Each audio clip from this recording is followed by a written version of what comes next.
In this video, we're going to place the stock mechanical brakes on the Engwe M20 e-bike with these hydraulic brakes that are plug and play. A link to these brakes are above and also in the description. These brakes are a 4-piston hydraulic brakes with the motor cutoff switch. They are plug and play. I will perform a brake test before and after to validate the improvement of these brakes. But before we get started with the install, like and subscribe to my channel. Let's get started. All right, we're going to test the mechanical brakes. I'm going to stop up here at the end of this driveway and then measure the distance and do the same with the hydraulic brake. All right, we're going to try a brake test from 20 miles an hour. Let's see how it does.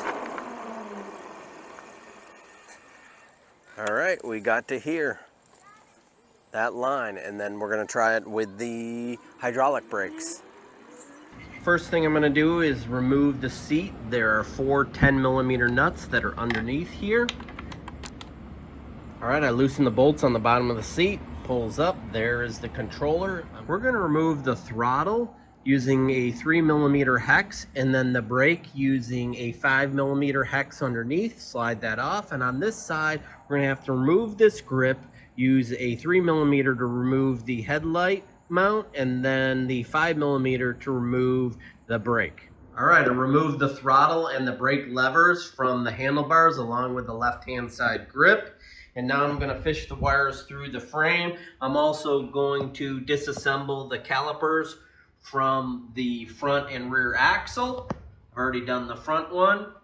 To unhook the brake lever motor cutoff switch, you're going to come in here and you're going to find the gray and black wires, and you're going to simply unplug them, and then you're going to feed those cables through the frame. You're going to have to cut some of the zip ties and then feed the cables back through the frame. I removed the rear brake from the frame. Now you can see the cable is here. Now this cable, I had to remove the ferrule, but I noticed it goes up and goes into the frame and then comes out up here. So that's why I had to remove the ferrule. And now I'm going to pull on the cable and pull it through the frame. The new brake cable, the hydraulic cable, I'm gonna run along here and then down the frame like the rest of the cables, making it easier than trying to fish it through the frame. All right, the stock brakes are removed. The levers are removed with the motor cutoff switch.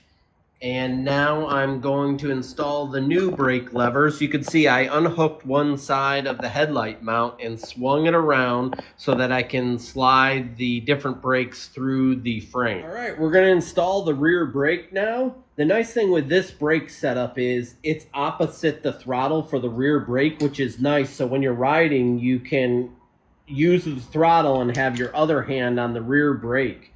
It's opposite of a normal bike, but I think it's a much safer option. So I'm going to slide this on here like that. And then this brake caliper, you want to leave the plastic clip in there, and then you're going to slide it through the fork, through the frame in here, because I want it to be nice and tight. And then I think I'm going to slide it.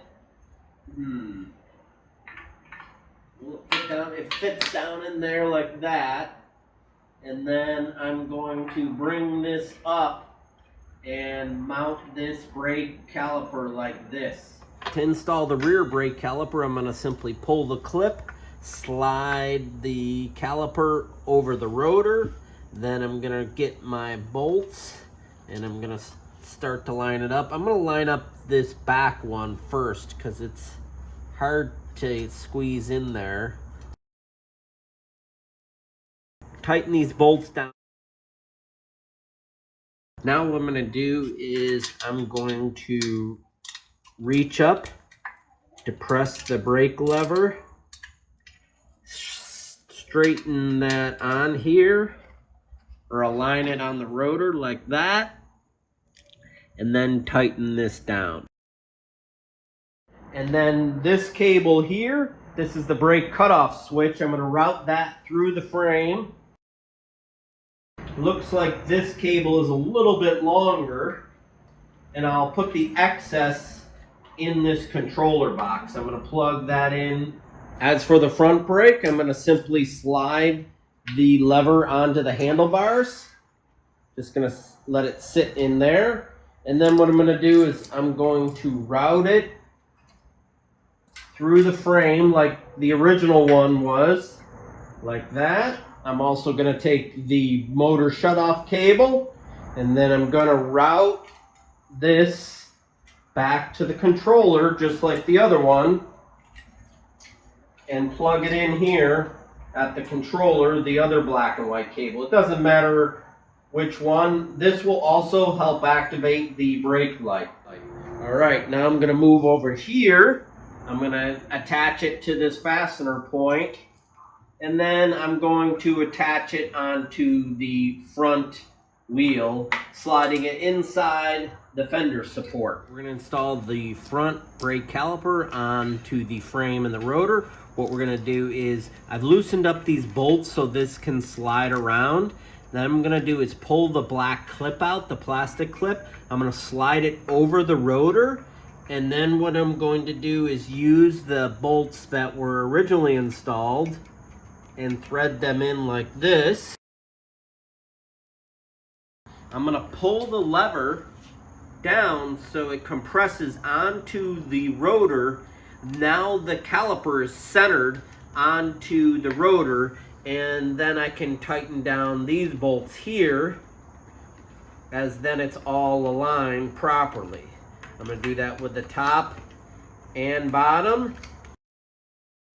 And now I have that installed. I'm gonna just run this cable up here and attach it on the frame here. It looks really nice installed. All right, I found a little issue. This brake rotor is rubbing, so I need to loosen this up and put a little washer underneath this to give it the proper standoff so that the caliper isn't clashing with the outside of the rotor. And now I'm gonna depress that brake lever, and let's make sure that it's free flowing. Looks like it's a little rubbing. I'm gonna adjust it in and out, but overall it's a lot better than it was. All right, I got the brakes installed front and rear. Now what I'm gonna do is take the cables and re-zip tie them to the frame. I'm gonna bring this one up over here.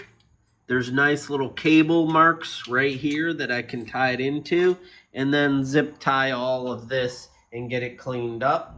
Before I put this all back together, I'm gonna replace this full twist throttle with a half twist throttle. I think this is dangerous because people accidentally come up and they touch the throttle, and then this bike takes off or does a wheelie and crashes.